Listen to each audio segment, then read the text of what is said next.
Muy buenas, bienvenidos a Psicoanálisis a la Carta. Estamos de nuevo con ustedes en este espacio de Grupo Cero Televisión. La doctora Pilar Rojas, psicoanalista, médico especialista en reumatología y medicina de familia. Y Elena Trujillo, psicóloga y psicoanalista del Grupo Cero.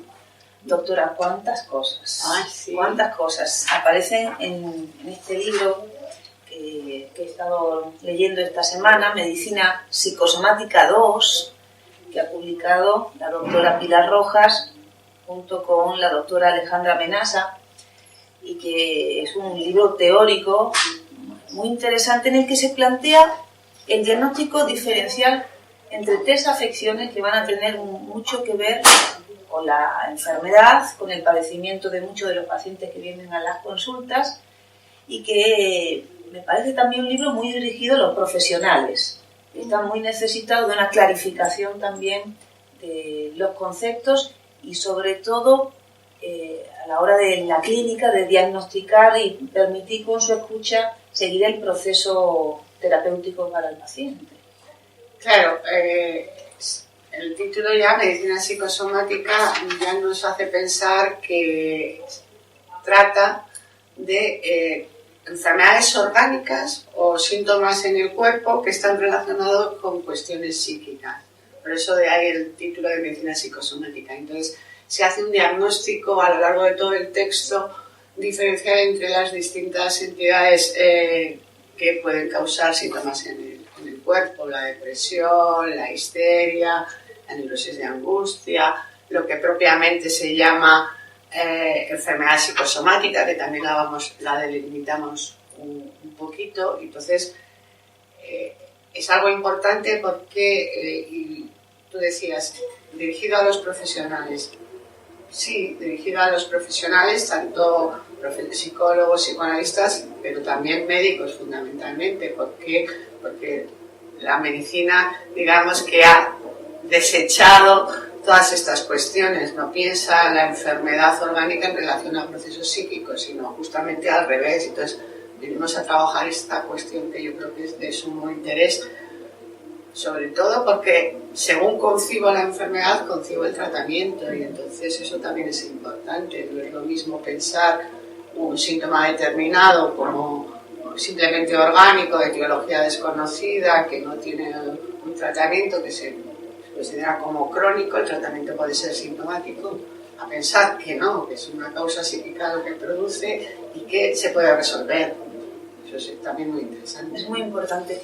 Y sobre todo porque, bueno, es bien reciente todavía la teoría del inconsciente, la teoría psicoanalítica, y estas cuestiones también son muy novedosas para ese ámbito de la formación de los profesionales de la salud, y aunque parece que estamos súper avanzados y que está todo claro, incidir en estas publicaciones teóricas es fundamental porque no está tan claro y sigue siendo pues una complejidad abarcable gracias a los avances de la ciencia, pero una complejidad importante luego para poder transmitirlas a los pacientes que llegan y que no saben lo que les está pasando. Claro, sí, eso es importante. Además, yo quería reseñar que el libro, ¿no?, que es el fruto del trabajo que se desarrolla en la Escuela de Psicoanálisis Grupo Cero.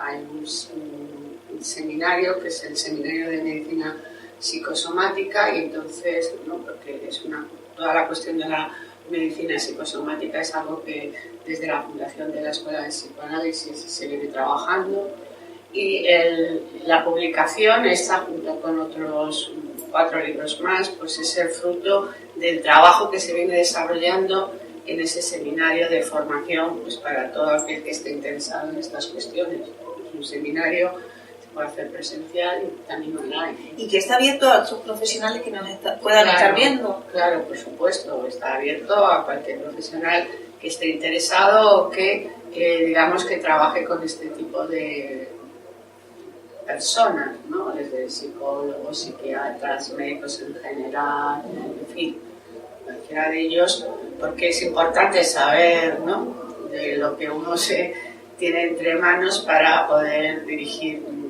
adecuadamente el tratamiento y la derivación de los pacientes en el caso que sea necesario, ¿no? Este libro además está a la venta en la editorial Grupo Cero, que ustedes pueden acceder desde internet y solicitar el envío a su domicilio, es editorialgrupocero.com. Se los recomiendo y, como ha dicho la doctora, se pueden inscribir en ese seminario de medicina psicosomática que les va a abrir ese nuevo campo en la formación, pues, para su profesión. Uno de los apartados de este libro está dedicado a la histeria, como uno de los cuadros más complejos o más amplios, y que sin embargo, a pesar de ser la puerta inaugural para el psicoanálisis, ya que en aquel entonces, bueno, eran las patologías más llamativas, parece que en las consultas de los psicólogos o de muchos médicos parece como que la histeria ya fuera una cosa del pasado, o una cosa hasta que se relaciona con la simulación, como si fuera una cosa de exageración del paciente. Sí, fíjate que la histeria, desde que se describe, ¿no? La describe Hipócrates, que además es el que le pone el nombre de histeria viene de la descripción que hace Hipócrates sobre la histeria, ¿no? Porque dice que está en relación con el útero, ¿no? Histerum, ¿no? ¿no? De ahí viene el término histeria, que se produce por los movimientos del útero a lo largo del cuerpo. Es decir, que ya lleva años. ¿Y se relacionaba solo con las mujeres? Claro, si está en relación con el útero, pues parece que histeria y mujer van unidas.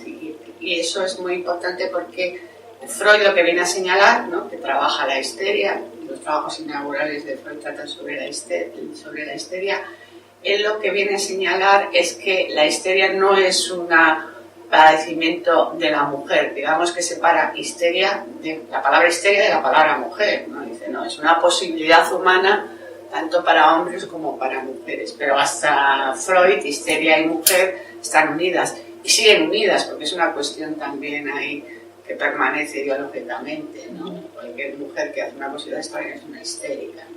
También existen los histéricos. Entonces, claro, y entonces el diagnóstico, por ejemplo, de la histeria, durante, por ejemplo, el siglo XIX, principios del siglo XX, era un diagnóstico muy frecuente, mientras que en el momento actual, la histeria, o que ahora se llama desde el punto de vista psiquiátrico trastorno somatoforme, somatomorfo. Eso, siempre me lío con esas dos cuestiones. Sí, ellos también se lían. Trastornos conversivos. Es un diagnóstico raro, porque, claro, muchos de estos pacientes ni siquiera llegan al psiquiatra, ¿no? Porque una de las características de la histeria, aunque no todas las histerias lo tienen que presentar, pero es que su manera de manifestarse es con síntomas en el cuerpo. No tienen síntomas psíquicos como, por ejemplo, la neurosis obsesiva, que duda, que no sé qué, sino que tiene síntomas en el cuerpo. Entonces, es cierto que además, digamos que la manera de presentarse quizá haya variado un poco, ya no son tan frecuentes como eran antes, pues los típicos desvanecimientos o las crisis, ¿no?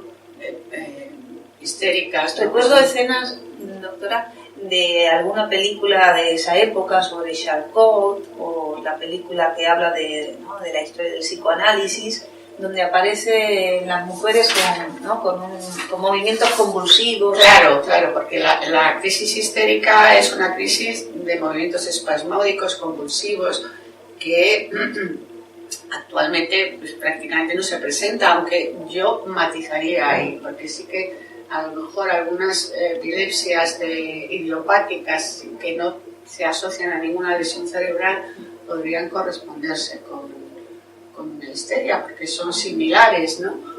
Entonces, pero eso en general, digamos que antes era muy frecuente, ahora ya no es tan frecuente. Pero fíjate, si pensamos que muchos dolores osteomusculares o muchas cefaleas, muchas anestesias, faltas de sensibilidad o parestesias, ¿no? Esas sensaciones de hormigueo que a veces tienen determinados pacientes en diversas localizaciones, o por ejemplo las lesiones cutáneas, pueden ser manifestaciones de la histeria. Y es curioso porque se tiende a normalizar o adaptarte a esa situación, o incluso a veces se acude al dermatólogo o a los médicos y más allá de aplicarte una loción tópica, no tiene respuesta y tampoco la buscan o indican el profesional adecuado frente a estas manifestaciones, como si el paciente se encontrara, en estos casos, ante un silencio de lo que le pasa, ¿no? Que se une al silencio que su piel o su cuerpo manifiesta de otra manera.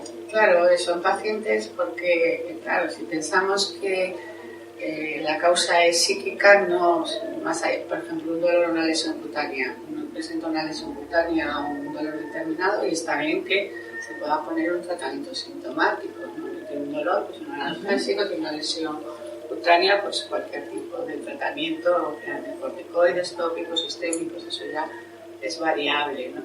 Pero eso no resuelve el problema y muchas veces no es eficaz, ¿no? Digamos que la respuesta en muchas ocasiones es errática. Entonces, ¿qué sucede? Que son pacientes que van a ir recorriendo diversas especialidades, diversos médicos, les van a poner diversos tratamientos y ninguno de ellos va a terminar de resolver su problema.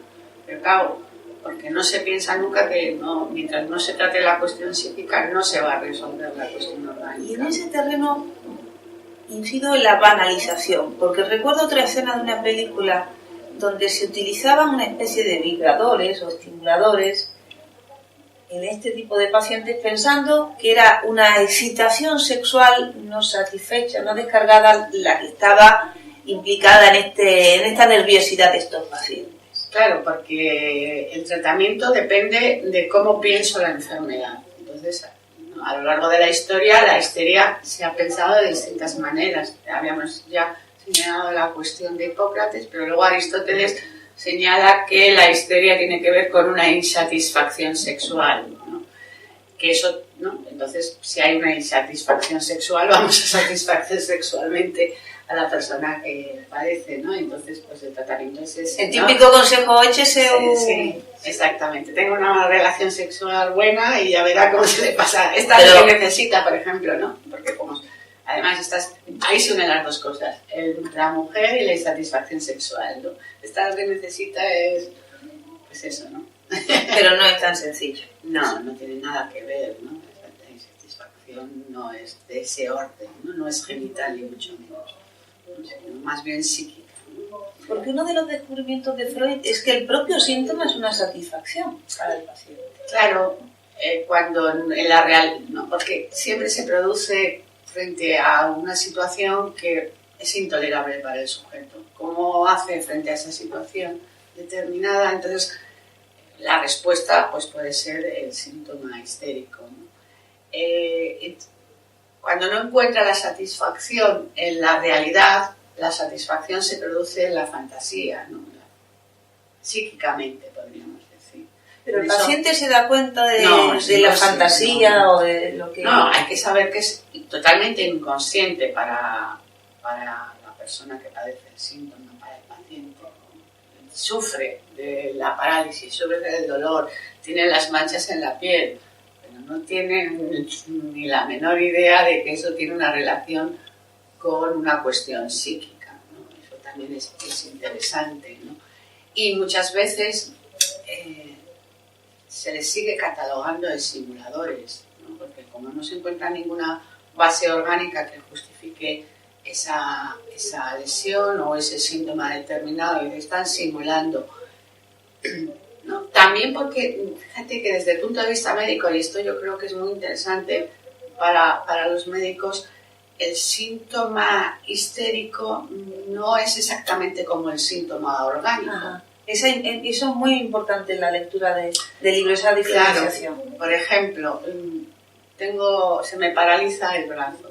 Si se debe a una lesión orgánica, ponte un ictus o una CV, entonces la parálisis del brazo no es simétrica. No es lo mismo en la zona distal, en la mano, que en el hombro, sino que es máxima en la mano. No voy a poder mover la mano, pero a lo mejor puedo mover el hombro. Mientras que si se trata de una histeria, pues la parálisis es de la misma intensidad, tanto distal como proximal, por ejemplo. Y luego el trayecto, la distribución no es exactamente la que correspondería, ¿no? Por ejemplo, también tengo una anestesia, una zona del pie insensible. pues desde el punto, si se trata de un síntoma histérico, la delimitación de la lesión es exacta, es como dibujada. Hasta aquí siento y hasta aquí no siento. Ajá. Eso desde el punto de vista anatómico tampoco puede ser, porque los nervios se entrecruzan, entonces no puede... ¿no? ¿Y el paciente sabe describir los síntomas que tiene? Claro, los describe, pero también son pacientes que no les dan demasiada importancia. No demasiada importancia. O sea, ellos tienen dolor, pero... fíjate que he puesto el ejemplo del dolor porque yo soy reumatólogo, entonces veo muchos pacientes con síntomas osteomusculares, ¿no? Entonces son en muchas ocasiones estos pacientes que tienen dolores que ellos describen como intenso, pero pese a que son dolores intensos, en muchas ocasiones no hacen el tratamiento o hacen el tratamiento y no les va bien, pero bueno, pues de algo hay que morir, ¿no? Decía hace poco una paciente, era una paciente además diagnosticada de fibromialgia, que también, por ejemplo, algunos casos de fibromialgia podrían ser histeria. Que es una patología que se padece mucho en la actualidad. Sí, es muy frecuente la fibromialgia. Digamos que también porque se ha empezado la descripción de la fibromialgia como enfermedad desde el punto de vista médico, tampoco es relativamente reciente, probablemente de los 70, 80 es cuando empieza... Sí, hasta hace no mucho esos pacientes que se quejaban de su dificultad para desarrollar su vida cotidiana, de esos dolores generalizados que parecían inexplicables, sentían esa sensación de que los demás no le comprendían su padecimiento, e incluso han reivindicado ese diagnóstico como una manera de calmar o de aceptación social de lo que les pasa. Hombre, es que también está la cuestión de que la enfermedad orgánica tiene una aceptación evidentemente social, no es lo mismo, porque muchas veces, claro, es muy difícil decir, no, mire, lo suyo es una cuestión psíquica, entonces la reacción... ¿Lo acepta más el paciente? Lo acepta peor, lo acepta peor porque dice, ¿qué me está diciendo? Que entonces no me duele, por ejemplo, que no puedo, que estoy fingiendo, no, mire, el dolor es real, absolutamente real, pero ¿de dónde procede o en relación a qué está ese dolor? Es una cuestión psíquica, no está loca, ¿no? Porque es otra de las cuestiones, no es que estoy loco, no tiene nada que ver, no está loco. ¿Y eso a qué se debe? ¿Una cosa de los prejuicios que tenemos sobre lo psíquico, del desconocimiento? ¿Es una cosa local de este país, de la cultura del país? Es una cuestión generalizada, ¿no? Es cierto que a lo mejor cuestiones culturales a veces en unos países está más aceptado que otras las cuestiones psíquicas, ¿no? Pero es una cuestión de prejuicios generales, ¿no? Digamos que también porque hay un desconocimiento sobre, al igual que los avances de la medicina, en el último siglo, en el siglo XX, ¿no? Se han conocido muchos de los mecanismos, de cuestiones fisiológicas, bioquímicas, en el funcionamiento, pues de la cuestión psíquica no se sabe, ¿no? No se sabe porque se niega el psicoanálisis, porque el psicoanálisis es el que se ha ocupado de estas cuestiones, ¿no? Las cuestiones de funcionamiento psíquico. Aquí en el libro dice, no hay casualidad ni causalidad que no sea psíquica. Porque también se va a hablar hasta en la enfermedad orgánica, no la podemos pensar sin el sujeto psíquico que sostiene ese cuerpo. Claro, siempre hay una participación. Cualquier cosa que le pase a un sujeto, pues hay una participación psíquica y una participación orgánica. De cualquier estímulo que uno reciba lo tiene que elaborar psíquicamente, tiene que ponerle una frase o pensar una frase y también tiene una repercusión física, ¿no? Uno se ruboriza, se le acelera un poquito la respiración, le da un tembleque. Y está mal expresar lo que uno siente. Tienen que tapar, porque hay personas que llegan a negar lo que sienten, como si no quisieran tener emotividad, expresar, ¿no? Como si tuvieran que llevarlo bien porque son fuertes. Sí, también es esta cuestión, pero hay que saber, no es una cuestión de voluntad o de querer o no querer. Digamos que los pacientes o los sujetos reaccionan, es una reacción que está determinada por su inconsciente, entonces aparece el efecto, no es que yo no quiero saber nada de esto, no, se me presenta una situación y luego veo cuál es la respuesta, no pero es que voluntariamente... como si se juzgara detrás de un telón en el que uno está, y luego uno ve el efecto pero no se entera de lo que ha pasado. Muy interesante. Y también dice, hablando de la realidad, que tenemos que incidir en ese concepto, que creemos que vivimos en una realidad y sin embargo hay otra realidad que es la realidad psíquica, que es esa realidad que el psicoanálisis nos permite conocer. Dice, se produce también la enfermedad y están determinadas por nuestra relación con nuestro deseo inconsciente. Claro. No hay otra manera. Claro, es el deseo inconsciente, por ejemplo, en el caso de la histeria, ¿no? ¿Cuál es lo característico de la histeria? Pues el deseo insatisfecho, ¿no?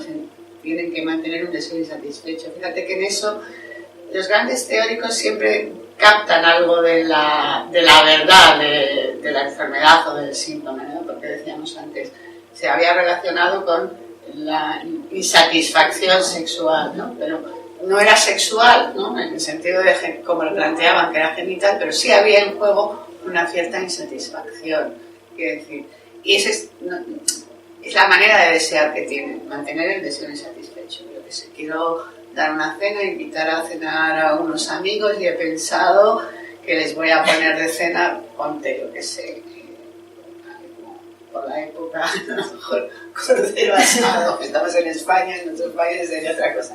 Pero resulta que finalmente se complica la cosa y no consigo comprar, porque por distintos motivos, el cordero asado.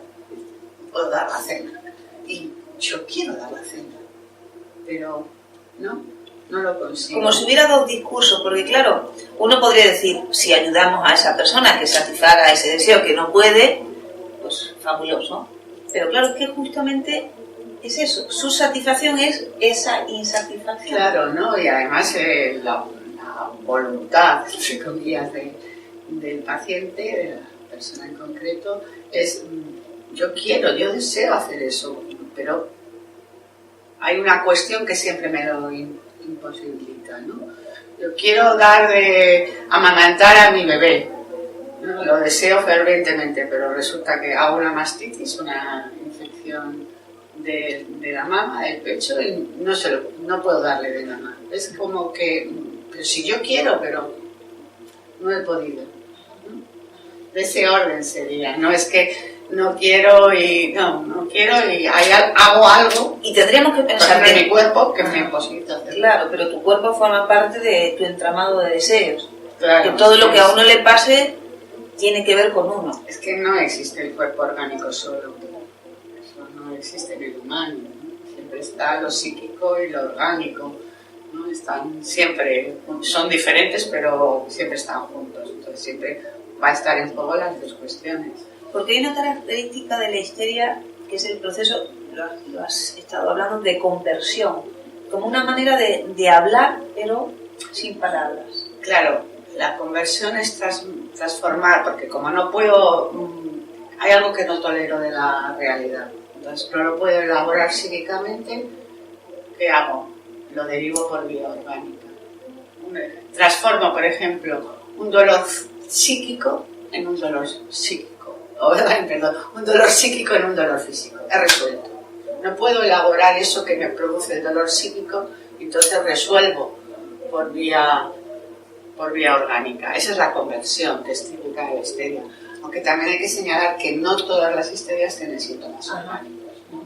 Lo que habíamos dicho, la característica es el deseo insatisfecho, ¿no? Sí que es cierto que la mayoría de las histerias tienen síntomas orgánicos, pero no todas. Y se habla de lesión funcional, que es lo que explicabas un poco antes. Sí, lesión funcional porque no existe ningún daño orgánico. No existe ninguna lesión orgánica entonces se resuelve, ¿no? Funcional en ese sentido, que no va a dejar lesión. Entonces, desde el punto de vista del psicoanálisis, el tratamiento de un paciente histérico con los síntomas orgánicos que sean, se resuelve sin dejar ningún deterioro físico. Eso es muy importante también, ¿no? Se resuelve, realmente se resuelve, no es que se trate sintomáticamente, sino que desaparece, ¿no? Es cierto que además la desaparición del síntoma físico es relativamente rápido. Luego hay que resolver, digamos, o hay que variar la manera que tiene ese sujeto de resolver las cuestiones, ¿no? Pero lo que es el síntoma físico desaparece. Y en el caso del tratamiento psicoanalítico, la premura del psicoanalista a la hora de curar o atender ese malestar del paciente puede jugar en contra del propio tratamiento. Claro, el furor sanandi, ¿no? Que decía Freud, ¿no? Que hay que... No, es que hay que dejar que el paciente lleve su paso. Es decir, que el psicoanalista es como que tendría que ir un paso por detrás del paciente. Habíamos señalado ya en algunas ocasiones que se trata de asociar libremente por parte del paciente, es decir, todo lo que se le ocurra, en todo eso que se le ocurre, pues uno va escuchando qué es lo que le pasa. En ese sentido tiene que ir un paso por detrás. Entonces hay que esperar a que el paciente dé los pasos y esté en la situación idónea para que pueda escuchar lo que uno le interpreta, ¿no? También es eso. Porque en muchas ocasiones el paciente llega a la consulta, en la primera sesión cuenta lo que le pasa y ahí ya uno escucha, ¿no?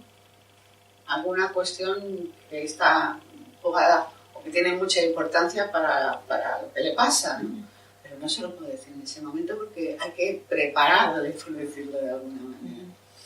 Hay que llevarle a que pueda elaborar psíquicamente las cuestiones que le pasan. Claro, no lo haga orgánica, claro, ¿no? Claro, problema. Se ha enfermado porque no puede. ¿No? Claro, entonces, es enseñarle a poder hacerlo, ¿no? Sí. En ese proceso, en ese trabajo. Que es como la muestra de que nunca dejamos de aprender o de crecer, que siempre estamos en producción, que la idea de salud del psicoanálisis que venimos hablando en los programas es que no es el restablecimiento de una salud pasada, sino producir un sujeto deseante que no necesite el cuerpo o enfermarse para expresar lo que siente, lo que desea. Tenemos un correo electrónico, psicoanálisisalacarta@gmail.com, al que ustedes pueden escribir sus consultas, sus sugerencias, y ya tenemos un correo que me pareció muy interesante con el tema que hablábamos hoy. Nos escribe, es una mujer de 37 años y dice: doctoras, desde hace 2 años y medio me despierto con vértigos y malestar. Cuando voy a hacer pis es como que no sale y tiene mucho malestar hasta media mañana y ya se le pasa. Dice que ya se le olvida hasta el día siguiente, pero que no encuentra razón o motivo médico o motivo personal de ese padecimiento y le parece, a través de este programa, que puede tener alguna cuestión con ella misma, ¿no? Sí, a ver, digamos que sí que parece que hay una cuestión psíquica, porque además ya cuando uno llega al lugar de pensar, a lo mejor lo que tengo es una cuestión psíquica, pues ya va, ¿no? Digamos que encaminada bien. Diagnosticarla, esa no podemos, porque habíamos dicho, lo importante es la asociación del paciente, ¿no? Pero claro, así a bote pronto, a mí se me ocurre pensar que, por ejemplo, los vértigos, que es un síntoma muy frecuente, están muy relacionados con la neurosis de angustia. ¿No? Eso está claro, ¿no? Es decir, que una de las manifestaciones de la neurosis de angustia serían los vértigos, ¿no? En vez de tener el ataque de vértigo, el ataque de angustia, las palpitaciones, la dificultad para respirar, las parestesias, los síntomas físicos típicos del ataque de angustia, pues lo que tiene es un, digamos, equivalente al ataque, que sería el ataque de vértigo. Describo, me levanto Ataque porque es episódico, ¿no? Con una sensación vertiginosa que al poco tiempo, no sé cuánto tiempo le durará, desaparece, ¿no? Es un ataque de vértigo. Eso en principio me haría pensar en una neurosis de angustia. Que puede llamar a un psicoanalista. Tiene solución, por supuesto. Puede llamar a un psicoanalista y conversar, porque además incidimos en este programa que para psicoanalizarse no hace falta estar enfermo. Claro, además es que también porque también tiene un tratamiento médico que es sintomático, ¿no? Los ansiolíticos, los antidepresivos, que calman al paciente pero no solucionan el problema, para nada. Entonces se convierte en una enfermedad crónica, algo que tiene una solución, que tiene una solución fácil me refiero porque es posible para que desaparezca, se convierte en algo crónico. Pero eso me hace pensar como si uno tiene un coche y empieza a escuchar un ruidito y va y le pone una cinta aislante, no sé qué, para sujetar esa cosa y el coche sigue caminando, el ruidito ya no se escucha tanto, pero sigue caminando hasta que un día esa cinta aislante que uno ha puesto ahí para sujetar, pues no sujeta y entonces ya se ha roto y ya le ha dejado tirado en medio de la autopista por no atender que era una llamada de la necesidad de solucionar ese problema que todavía es incipiente, que todavía tiene unas primeras manifestaciones y que con la ayuda de otro se hubiera resuelto de una manera más satisfactoria. Entonces a veces esas soluciones temporales agravan la situación. Sí, porque te digo que eso cronifica y bueno, si no uno... El ataque de vértigo es el efecto o el síntoma en relación con la neurosis de angustia, pero claro, además la neurosis de angustia se puede manifestar de otras muchas maneras, ¿no? Es decir, que como no está resuelta, síntomas va a tener. Si se controla el vértigo, que probablemente no se controle, pues va a aparecer otro síntoma. Es decir, que mientras que no se resuelva la cuestión de base, pues va a seguir padeciendo, ¿no? Pueden contactar con el Departamento de Clínica, Grupo 0, al 91-758-1940 y les atenderemos. Sí, yo quería señalar también una cuestión que me parece muy interesante con respecto a la histeria, ¿no? Que digamos que una de las características de la histeria es la dramatización. No la dramatización, ¿en qué sentido? Es que digamos que ella... el síntoma de la histeria siempre está en relación con una frase, ¿no? Es como la puesta en acto de esa frase, ¿no? Recuerdo ahora una paciente una paciente que además describe Freud, que es una paciente que tiene una neuralgia del trigémino, ¿no? Un dolor facial en relación con un nervio, con el trigémino, ¿no? Y es, lleva ya mucho tiempo con ese dolor. Le han hecho de todo, muchas extracciones dentarias, en fin, todo un martirio, hasta que es una paciente que lleva análisis. Y en el curso del análisis, pues ella describe una escena con su marido en la que el marido le dirige una frase que ella siente como una bofetada en la cara. Una bofetada en la cara, justo es el síntoma que ella que queda marcado en él. Claro, ¿no? Ella tiene el dolor justo en esa zona de la cara, ¿no? No se queda ofendida, ¿no? Está ofendida por aquella frase que le dirige el marido que ella no tolera, ¿no? ¿Y cómo lo resuelve? Pues haciendo el síntoma, ¿no? Lo perpetúa y la bofetada. Por eso se dice que el psicoanálisis es la construcción de una historia de deseos. Claro, también llegar a esa, ¿no? A que la paciente pueda escribir ese proceso analítico, ¿no?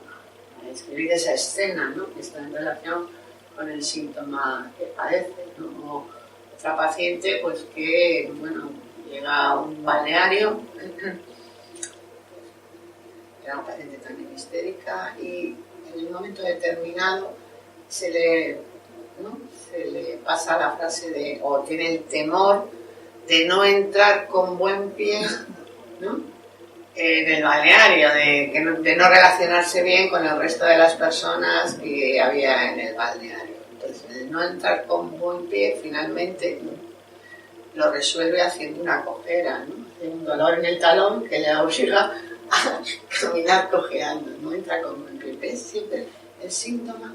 Y además tiene que ver siempre con la historia del paciente, aunque sea el mismo síntoma, digamos.